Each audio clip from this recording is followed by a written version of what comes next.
Will, thank you very much for doing the show today. I'm super excited to chat with you and pick your brain about some stuff and share your story to some people. So yeah, thanks very much for doing this, brother. Appreciate it. Yeah, thanks for having me on. I'm excited. Right on. So with that, so just for context, give some people a bit about your history and your timeline. Take us through kind of from leaving post-secondary school, like that transitional time for you to where we are now. We can kind of go back through it full circle. Yeah, so I graduated high school in 2011, so 12 years ago. I'm 30 now. So I went to the University of North Dakota, played football there, got a degree in kinesiology. I originally wanted to do criminal justice. Um, Ended up just switching to kinesiology for a few different reasons. So I finished playing football at UND in 2015, then had a really short-lived playing career. Uh, Short stints with the Falcons, the Chiefs, and Saskatchewan Roughriders in the CFL. And then after my playing career was over, I got a job back at my alma mater at North Dakota as a strength and conditioning coach. And that's where I've been since. So I've been coaching here since 2018. So just finished up year 5, I think, if I'm doing the math right. Nice. Right Yeah. on. How did you end up getting back into strength and conditioning coaching? Like how'd they hire you? What was that process like? You're like, were you always So kind of hoping for it or yeah, I got really lucky. So like the route I took is a lot easier than what most people have to take. So in strength and conditioning, I guess with like all coaching, whatever sport you're involved with, yeah. it really is all about who you know and what kind of connections you have more than what you know and the type of value you can bring to a department. But so I just happened to be so I happened to just like retire, I guess, from football Yeah. at the perfect time where there was an opening for a strength and conditioning coach position at UND. And so my current boss, he was my strength and conditioning coach at UND. Oh, And sweet. so he knew I just kind of made the decision to stop playing football. He reached out to me and said, "Hey, we have this opening. You want the job?" So I didn't even have to go through an interview process or anything with them. I just had to like there was just some like formalities I had to go through with like applying for a job and all that kind of stuff.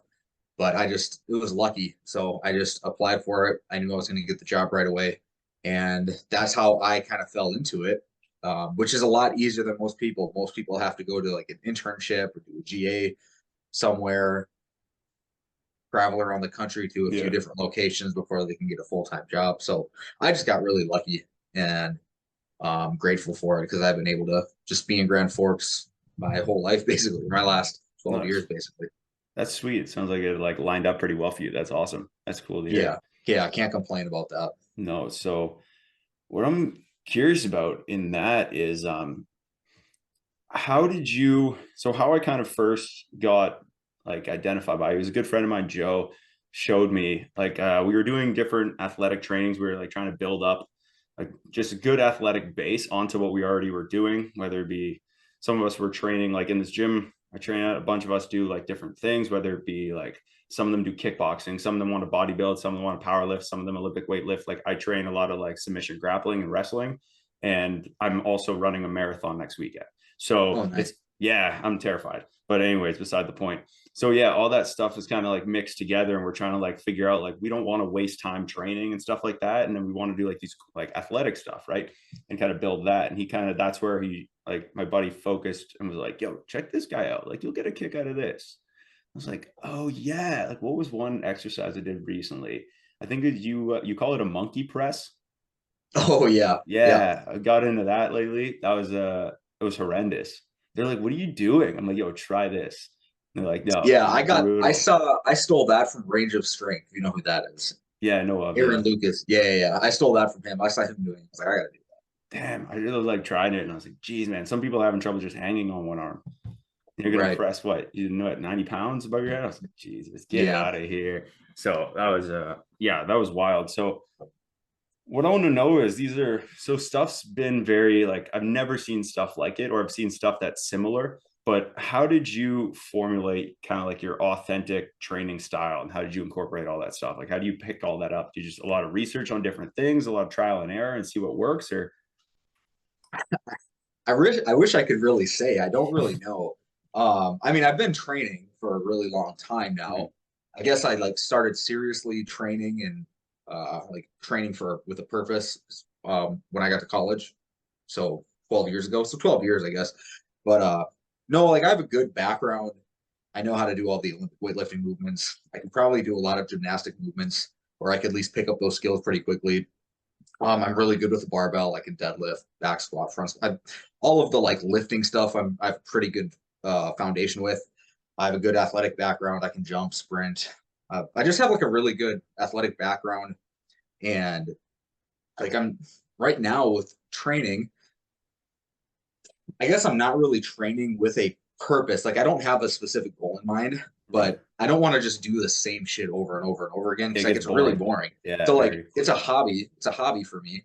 Um, and I kind of recognize at 30 years old, like I'm probably not gonna like the amount of effort it's gonna take for me to like add 5 or 10 or 15 pounds to my back squat. It's gonna be a lot of effort, and there's gonna be some cost to that effort that Yeah. I put into it. So it's just like coming up with other ways to like demonstrate and express and train these different qualities of strength, power, speed, explosiveness, all these different things. So a lot of it's just kind of like due to, I don't want to say boredom, but trying to be more creative to make training more fun and more engaging and Yeah. get more enjoyment out of it. Because I mean, don't get me wrong, I love just back squatting, but there's times where it's like shit, like kind of want to do something different. So I'm gonna like make something else up that's similar in movement pattern, similar in like application of load, but still a little bit different to make it a new challenge. Um, so like yeah, there's no like research going on in the background with some of the stuff that I do. It's just kind of like a lot of it's just make it up on my own. And I have like a good community of people online that we kind of all make shit up with together, and then we'll tag each Yeah. other in it and say, "Hey, try this out." Or And just bounce it all back. it's just like trying to have fun with it because I want to train till I'm like 90 years old. You Yeah. know, I want to do this till I'm dead. So I'm not just going to do back squat and RDLs my whole life. Got to No. figure out ways to Yeah. continue to make it enjoyable. And then the other thing with it is too, like I'm sure there's a lot of people that kind of get stuck in the mud, spinning their wheels, not seeing a lot of progress with training, and then they kind of get this like black pilled kind of mentality around it. And I think when I'm able to post me doing something that's just like novel, um, it allows people to see that there's more to it than just like the basics. You always hear like stick to the basics, consistency with the basics. That's Yeah. what's going to get you the best results. Yeah. But like, I Fundamentals. mean, it's like true, but it's also there's a point beyond that, you know, Right. to make it more engaging. So So with that being said, it sounds like it sounds like longevity is kind of at the forefront of your approach.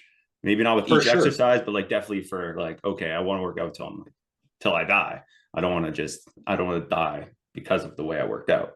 Right. You don't yeah. want right. So with that, if somebody's like, in their like late teens, early 20s, and they're like just getting into it, maybe say they have like a little bit of background in like athletics or something, like they did different high school sports, but nothing too crazy competitive.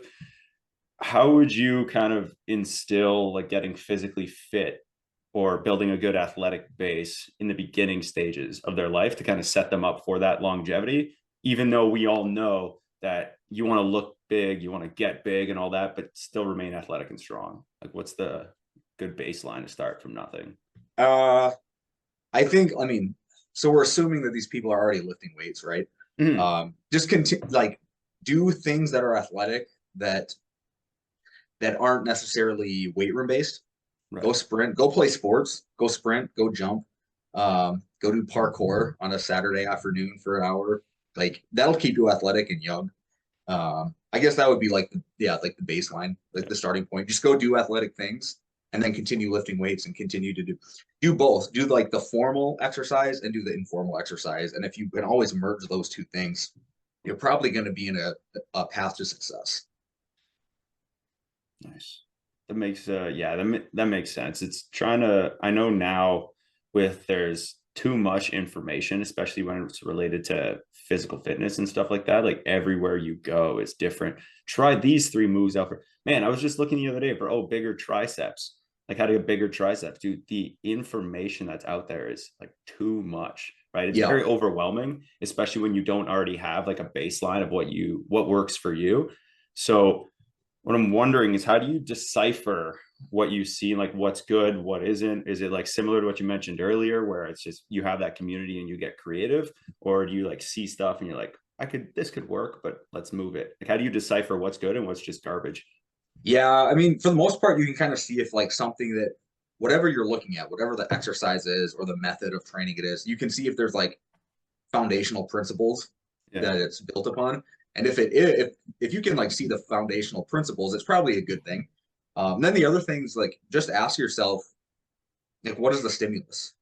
Whatever you're watching, can you look at the exercise that you see on social media or you see someone doing in the gym, whatever it is? Can you look at that activity and say, this stimulus is providing the stimulus that's going to elicit some sort of adaptation. If that is Mm. like a pretty clear thing that you can see, it's probably good. If you have to like, there's like a ton of nuance behind it and you have to get super detailed explaining like the biomechanics of a certain exercise, it probably isn't a very potent stimulus that's going to drive much adaptation at all.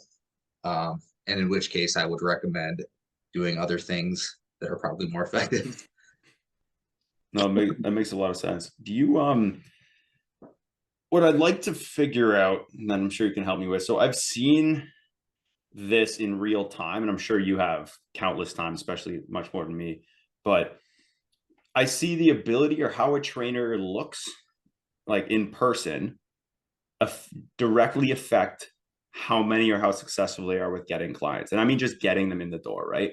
So what I want to know is like what's the baseline of like for strength and conditioning coach that you believe somebody should be? That could be like how Jack does a strength and Mm, conditioning coach need to be, or what do they need to look like in order to kind of fit? Because I feel you can have a very strong, not too big. Like if I look like I'm bigger and stronger than this guy, why should I take his like getting bigger and stronger advice, right? That's just yeah, curious. What's a good baseline for that for people who are even wondering?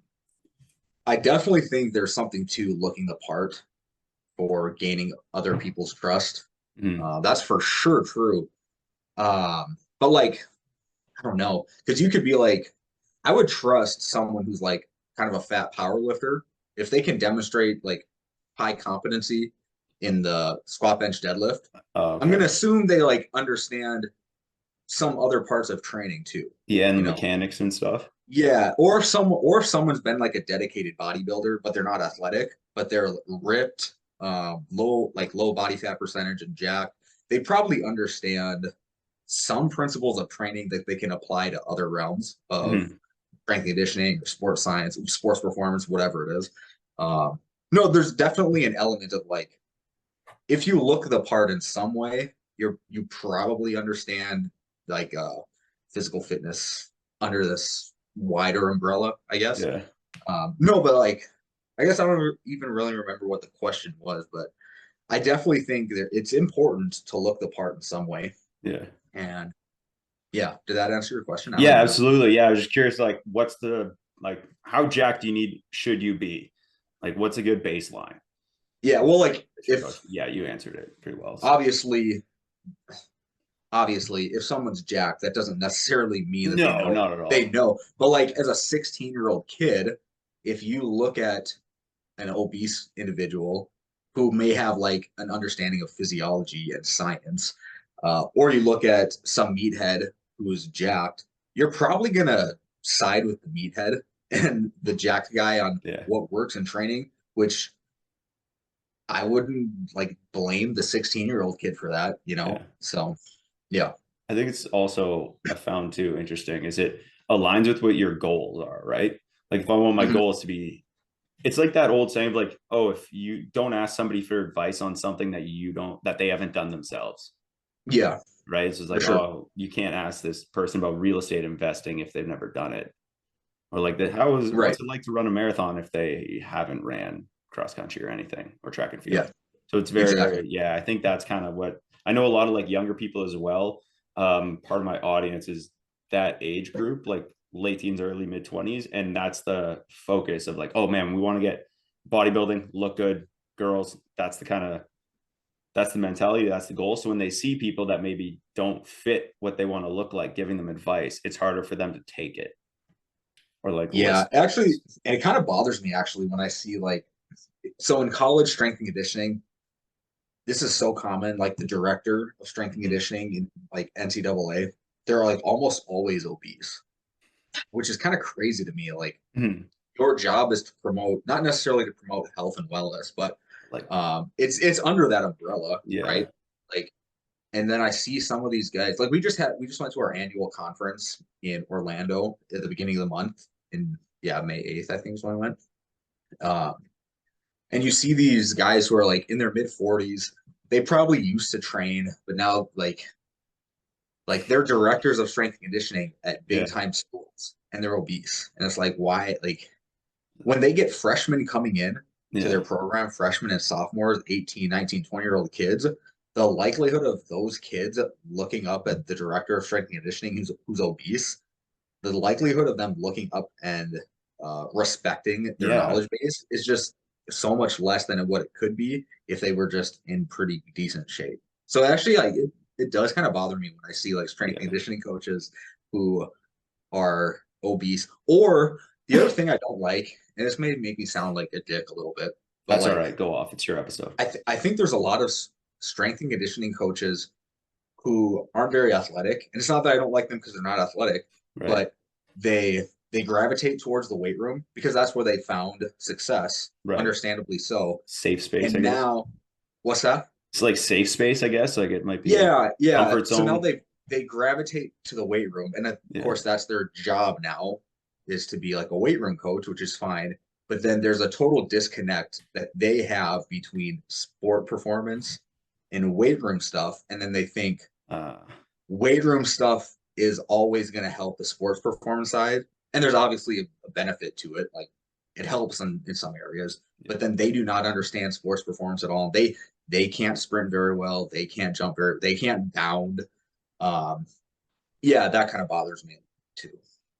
What do you think is a good healthy way to kind of merge the two?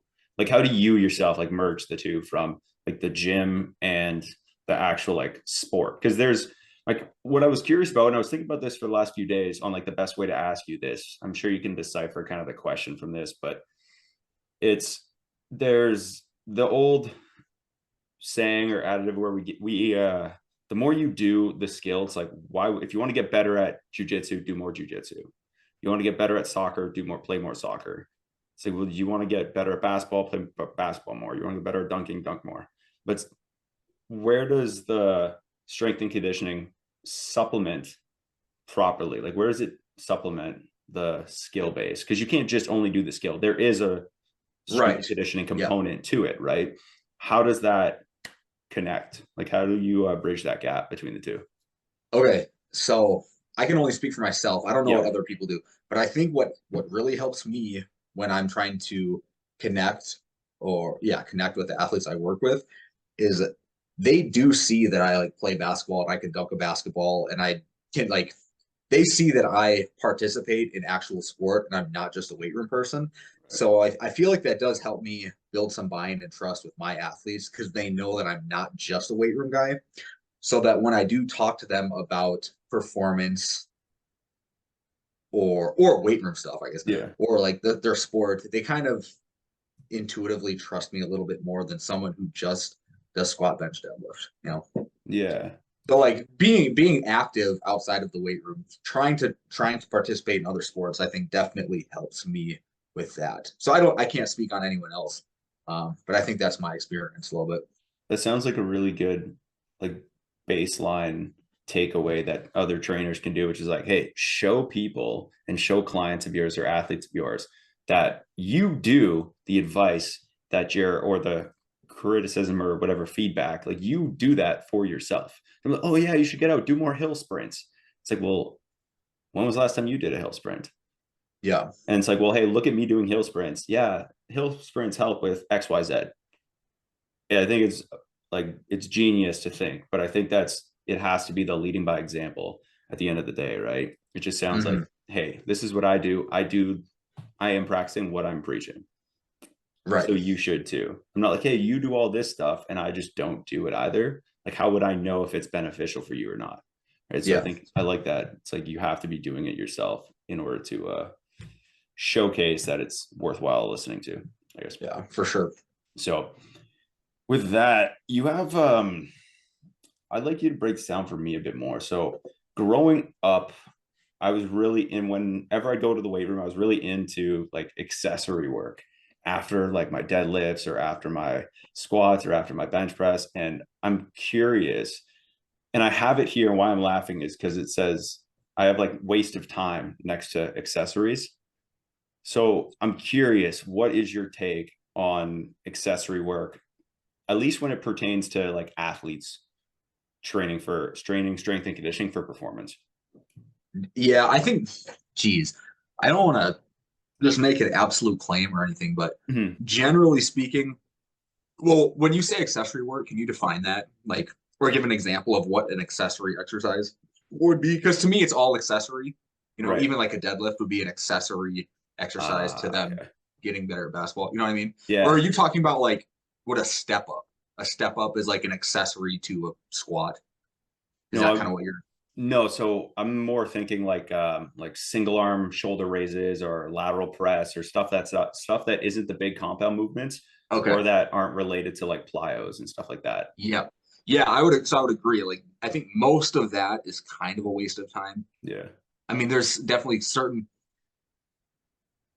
within certain narrow circumstances, I would prescribe that kind of stuff, but very rarely. Because like going back to like what's the stimulus of the exercise? Like how potent of a stimulus can a single arm lateral raise be to the entire organism compared to just like an overhead press with a barbell? Like you're going to Mhm. get more bang for your buck with an overhead press, like a heavy overhead Yeah. press compared to a lateral raise or something like that. So I think, yeah, generally because from an athlete's perspective, you want to be time efficient and cost efficient. So if you can get like a pretty potent stimulus, only doing a couple of exercises and only having to do a couple of sets of those exercises, that's probably where you should put your emphasis on in the weight room. Mhm. You know, No, that makes sense. What I'd like to know a bit more about is take me through kind of your career before the internet and like online coaching. Like how long developing a profile and stuff before you got into like launching programs and stuff, and take me through kind of like that, and then we can jump into the transition to that because I think that's fascinating. yeah, dude. So I started at UND as assistant strength and conditioning coach in 2018. COVID happened. So like in 2018 and 2019 and then early 2020, um, I'd followed a bunch of like online fitness or online sports and performance accounts like Jake Tur, I'm sure you're familiar, him, Austin Yoka, and there's plenty of them. I could go down the list, Flexible, whatever. And I'd see all of them, the stuff that they post.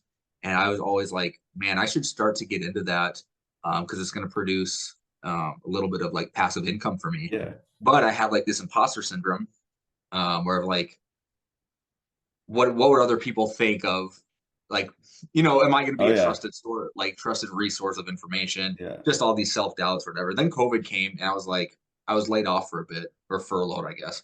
Um, so my income was basically cut in half, wasn't making much money with my salary position at the university anyways. So I was like, well, shit, I better do something like what time that was. That like early I was COVID, like early engaged at that 2020. time. Oh, Yeah. So I nice. was engaged, getting ready to get married.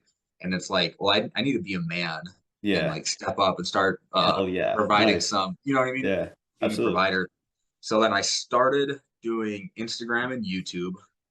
I had no idea like what my voice was going to sound like, how I was going to communicate my message. And just like over time, I've Yeah. curated it so that like I do have a certain way of speaking online now that I think has worked pretty well. But it was such a slow process, dude. Like I think I started online posting content, I think in like April of 2020, because there was nothing going on. I was sitting on my ass at home. And so I started just posting stuff on Instagram and YouTube and like over time just sort of built and built and built and then really I got lucky with a couple of posts on Instagram where like I gained like 3,000 followers in a couple of weeks and like you'd see these spikes just on Yeah. like random posts and yeah, I mean it was a slow build with some spikes in there, but over time I just got more comfortable putting my ideas out now I'm kind of at the point where I don't really care what other people think. I'm just gonna say what I want to say. Nice. But at the time, so like early when I started, I didn't really care too much about what most people thought, but I cared about like what other professionals in the industry would think, Yeah. which is the worst thing to do because I'm not posting to gain clients from other fitness professionals, you Right. know, like that shouldn't be my targeted audience. No. But I'm letting that kind of mentality of, well, what are my Uh, peers going to think? What if they yeah. call me out for saying something wrong? Things like that. And so that held me back a little bit. But over time, you get over that. And then Mhm. you just start saying whatever you want to say, which is where I'm at now. And yeah, did that answer your question? Yeah, absolutely. I like that a lot. It's funny. Yeah. It's funny though. Circle back to something you said a couple seconds ago. It's funny you mentioned like, oh, them like messaging you or something or calling you out for saying, oh, is that wrong? It's like you do that on your videos. Like you've done that Right. in the past. So that's hilarious for you to that's awesome. I just think that's so funny. They're like, hey, so don't, I'm afraid of this, but I'm also that person because I need people to like be correct, right? And you're like, hey, this is Yep. information that's going out to the public. I need to make a shift now and like tell people like, hey, like stop doing this. Like this is why it's bad. This is the science behind it. And I mentioned it off camera, but I'll do it again now. I was like, I like your videos, how concise they are. They're very clear. They're direct. They're just like, hey, here's the information. It's short. It's digestible. It's boom. That's it. It's nice and Yeah. easy. That took me a long time to get to. Like my first, if you I don't recommend going back and looking at my old YouTube videos because some of them are like 9 minutes long. They're Yeah. terrible. And I'm just like beating a dead horse with certain information. Now I've kind of now I like understand. I'll sit in front of a camera and speak for like 15 to 20 minutes, but I know what stuff to take out to keep it concise but still get the message across. Where like 3 years ago, I was trying to fit in every single piece of information, regardless of how important or significant it was, Yeah. out there. And now, so do you follow Angus Bradley? No. Okay, he's an awesome account to follow. But he said, I saved this Instagram post. This was from a while back, and it was like, you can either have context or you could have actionable information. Like Ooh. the medium is the message. And it's like that's Yeah. so perfect. So now I'm just gonna like provide the actionable information, and then the audience can decide under which contexts that information is applicable. So like Okay. before, I was trying to provide context and the information, and Yeah. it makes for shitty content. It's tough to digest. Yeah. And no one wants to watch a video on Instagram that's 6 minutes long. Keep it to like Yeah. 30 seconds, you know? Yeah. So like put the actionable information out there. If they can't figure out in which context they can apply that information, that's like their problem, It not is. mine. Yeah. It's like that's not So your yeah, target audience. that's kind of where I'm at now. Yeah. So Angus Bradley, he'd be a great person to chat with. He's awesome. Yeah. Do you know him personally? No, I mean we've like messaged on Oh, Instagram, okay. Yeah. Yeah. but no, I've never. Well, we have spoken before. Yeah, because I was on. He has a podcast. I was on his podcast Oh, yeah. just Yeah. Yeah. one Yeah. time. Yes. Yeah, That's right. he's great, Yes. dude. Yeah. Yeah. Okay. Yeah. I'll reach out afterwards. That's wild. That's cool. Yeah. I like that though. How did you, along the process of creating videos and stuff, what was something that you made, especially, and we'll focus on a bit like videos for like personal training and stuff like that. With this, but I'm curious, what was something that you like learned or picked up along the way that just like immediately switched where you're like, oh, I don't care. I don't care anymore what people think. I have my audience. I figured it out. This is the lane. And then you notice the confidence in your voice. Like, what was that, I guess, defining moment Yeah. for I don't shifting think there on? was. I think it was gradual. Yeah. Um, because now like my YouTube videos are like a minute and a half now. Sometimes they go a little bit longer, but like if you go month to month from like April 2020 to now, you'll see like 9 minutes. 3 months later, it gets to like 7.5 minutes. Yeah. Then 5 minutes, then 4 minutes, then 3 minutes. And then like over time, they just started getting shorter and shorter and shorter. I think it was just kind of a gradual progression of like now I know how much information to give, how to deliver it, how to communicate it. I don't think there was a defining moment. Um, Just a consistency built the confidence up. Consistency, yeah, and practice. Um, meeting Jake Tura and Austin Yoakum was really helpful for me too because those are two guys that I really looked up to. Then I met them in person. Would have been like summer of 2021, and Jake knew both of them kind of have the mentality of they're just going to post what they want to post. They don't really care what anyone else thinks Love too. it. Yeah. You follow those two guys? I know of, yeah, but Yeah, I yeah, don't, yeah. they're really cool dudes. And then when I met them in person, just got to know them, I kind of picked up on that's their mentality. It's like, wow, I should probably adopt that mentality too. So, yeah. Nice. That's cool. That's cool. Who would you say is of all like in your terms of your strength and conditioning career, who is somebody that you think has had the most like impact on you? It could be whether from like a mentor or a coach or something like that, or an athlete you played with or competed with or taught or coached. But do you have anybody that stands out? Yeah, it's probably Jake, to be honest. Yeah. Yeah. Why? Just yeah, like his not really giving a shit attitude. With And everything. just like, yeah. And it's Nice. that can be interpreted in a negative way and like very Right. positive way. Um, yeah. Definitely I Yeah. think it's definitely Jake. Yeah. Oh, sick. Okay, sweet. Well, it's definitely in a positive way, I can imagine. Yeah. Yeah. Yeah, there's a lot of things I find when it comes to like strength and conditioning coaches and then switching online platform and stuff. Do you have anybody, or not anybody, sorry, but anything that you would like recommend or tell somebody, be like, hey, I made this mistake at the beginning. Don't make it if you're going to start doing content. Because I know a handful of different strength and conditioning coaches that are kind of getting into that space, or they're like wanting to, but it seems like, but you're doing it, like you've done it and you're doing it. What is some advice that you learned that you would give to them? Be like, hey, make sure you do this or stay away from that. Yeah. There's a few things. So one, don't cite research. Um, I don't think Ooh, anybody I don't think anybody really cares about the research. interesting. And like to be honest, I try to do like the citing research, uh Johnson et al. 2016 reference things like that. Yeah, Like don't start cross-referencing stuff. I think that kind of makes you look less competent. Like people think it might yeah, make them look more competent because they're citing research, but really it's like you're just kind of appealing to authority yeah, and yeah. The opposite. not really having confidence in your own ideas. So that's one. Ooh, interesting.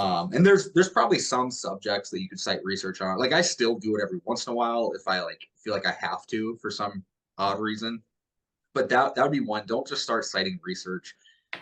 Uh, what else? Try to not regurgitate um, ideas that have been well known for a while. Like for example, I make fun of the whole like you should get 8 hours of sleep thing because I learned that in like first grade. Like Yeah, everyone knows that you should get sleep, and so people actually like message me asking if I'm like anti-sleep. It's like no, I'm not anti-sleep, but yeah, like you don't need to make an Instagram post explaining why 8 hours of sleep is important. Like everyone knows that. So yeah, like things like that, or like what else? Creatine. Like there's already been so much stuff on creatine. You don't need to make another post on yeah. creatine. Like everyone already knows that stuff. Try to find more niche topic that maybe isn't necessarily talked about as much, which can be really hard to do. And then sometimes you're kind of fishing for content, and then that ends up not being good content too. I Hmm. don't know. I think one, yeah, stay away from the research. Just have your own ideas. Um, and try to not regurgitate certain subjects that have been well known for a long time. Try to stay away from like textbook. Try not to sound like a textbook. Right. And Like you don't want to sound like you memorized a passage and you're just reading it in a yeah, sentence. Yeah. yeah. I could definitely, I don't want to do this now because it'll take too much time, but like pull up certain Instagram posts from people that I Yeah. follow that's like, why are you posting that? Like you're not actually providing Do you have one that you information. could think of though? Like off the top of your head? I It have an doesn't have to be the account. person. Yeah, you I don't don't have to want to do the like person. It's blast the just like, person's okay, account. fair. But yeah, there's this like there's a lot. There's a lot out there. Or like, don't talk about sets and reps. Yeah. Like, don't. I don't know, just Sets and reps. you don't have to recite the CSCS handbook Yeah. manual, stuff like that. Other than that, I don't really know if I have much advice. Other than keep posting and refine your content Yeah. Yeah. till Make it you're unique. confident and comfortable with it. Until you know, it took me years, dude. It took me a long time to get to where I'm at now. It's 2023 now, and I'm still kind of refining it a little bit, Yeah. but it's gonna your first month, 2 months, year maybe, first 2 years might suck. I don't know. Just Keep posting. Oh, here's the other thing. Don't get discouraged if you get no interaction. You know, Yeah, that's a big one. like people might post 5 times, get no interaction, not get many likes, and then now they're like, well, shit, I'm people don't care what I have to say, and then they quit. It's like, no, because one of these times, whatever the post you're gonna make, one of these times it's gonna hit, Yeah. and then you gain some traction, you gain some following, you gain some confidence. Keep the ball rolling. That's the biggest thing. I think I'm really happy you mentioned it too. Because I think what was it? I remember having a goal of like a subscriber goal for YouTube, whatever it was at the time. And then I remember I posted a video on like a thing that just happened in the world. And then that video like blew up. At least on for perspective, I think it was like I had only had like a couple hundred views on most of the videos, and then I had like, in the higher hundreds, couple in the thousand, and then this one was like I posted it, and then within 2 days it got to like 20,000, which Yeah. is just it was Did your crazy. subscriber account spike a little bit too? It doubled. Yeah. Literally went from Yeah. probably like 150 at the time to like almost four. And then Yeah. yeah, it dropped a bit, but it was still in the like the mid to late threes. So I was like, this is hilarious. Like this is Yeah. awesome. So I think it's those, yeah. And then that gave me more confidence, like, oh man, I should like, we got something here. Like we can do Right. this. And the best part with those videos too, and I'm sure you've seen it like tenfold, but you get comments of more people saying what they want to see you talk Yeah. about, Yep. right? Yeah. No, it's perfect because I get messages. I'll get messages saying, "Can you do a video on XYZ?" Or Amazing. I'll get a message of someone just asking me a question about training to help them, and then I'll just turn that question into a YouTube video. So like it gives you content. Yeah, it's like the whole adamant of, well, what is your audience? Like make stuff for your audience.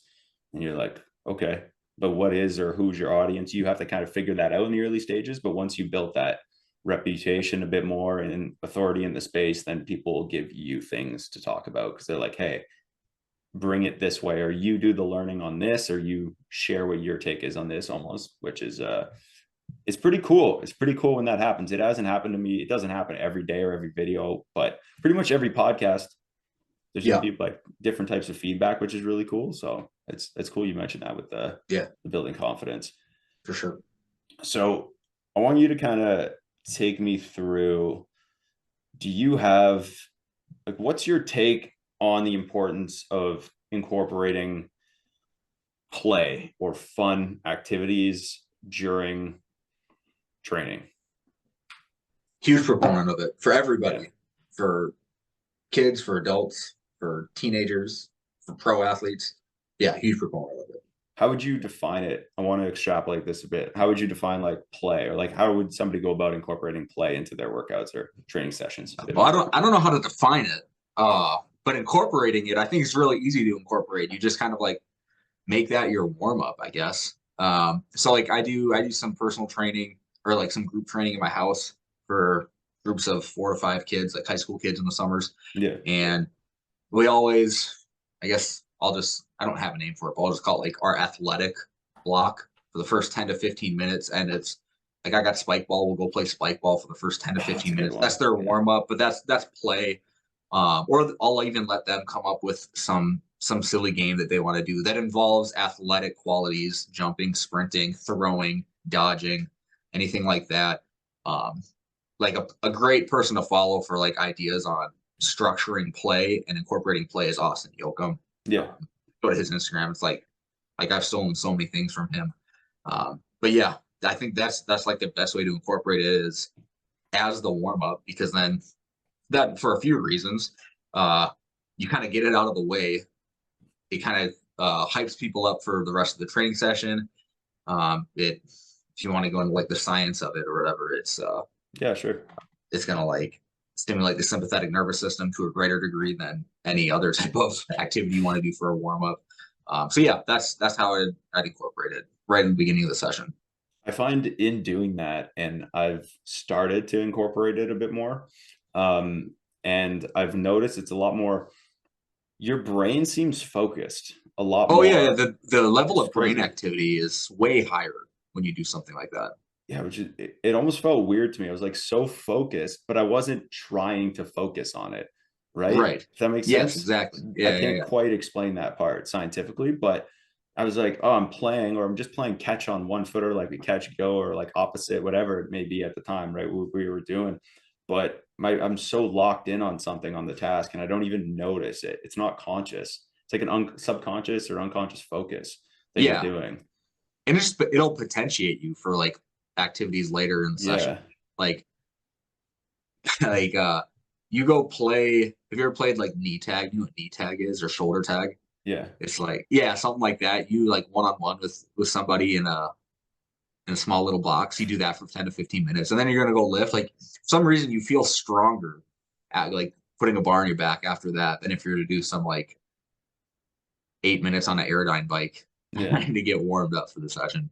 Man, it's really cool. It has like a different way of like shooting your nervous system off, or at least like Hmm. everything. Or I guess, is it more just your brain connecting to your like the rest of your body and everything and tapping into that more, or Yeah, trying to I mean, I understand would just it? say, yeah, stimulating the sympathetic nervous system Yeah, is probably suffice to the me. best way to put it. Yeah. Okay. So with that, I found man, I'll play like we'll do like spike ball, but then that stuff turns into like 2 hours of playing, and then Yeah. it's just all right, here we go. But that's just more me and my friends. It's not so much like a problem that everybody's gonna face. So that's all right. We'll Yeah. we get through that one day at a time. But so do you have a moment in your career so far that you're like the most proud of? Like an Um, achievement so far, or something that's like stood out to you that's like really, really like felt really good about? no, I don't think so. But I think just like the consistency and the gradual um increase in size of my online business has been, I'm really like I'm pretty proud of that. But as far as if I have to pick a certain moment, I think when I put out Haas Olympic Mm, over about a year ago now. Yeah, 11 months, June of 2022. yeah. When I put out Haas Olympic, that first day, I had just a ton of sales on it. And I think that gave me a lot of confidence too, because it's like, well, people actually do care what I have to say regarding training. So I put that out. I was really, yeah, I was really happy about that.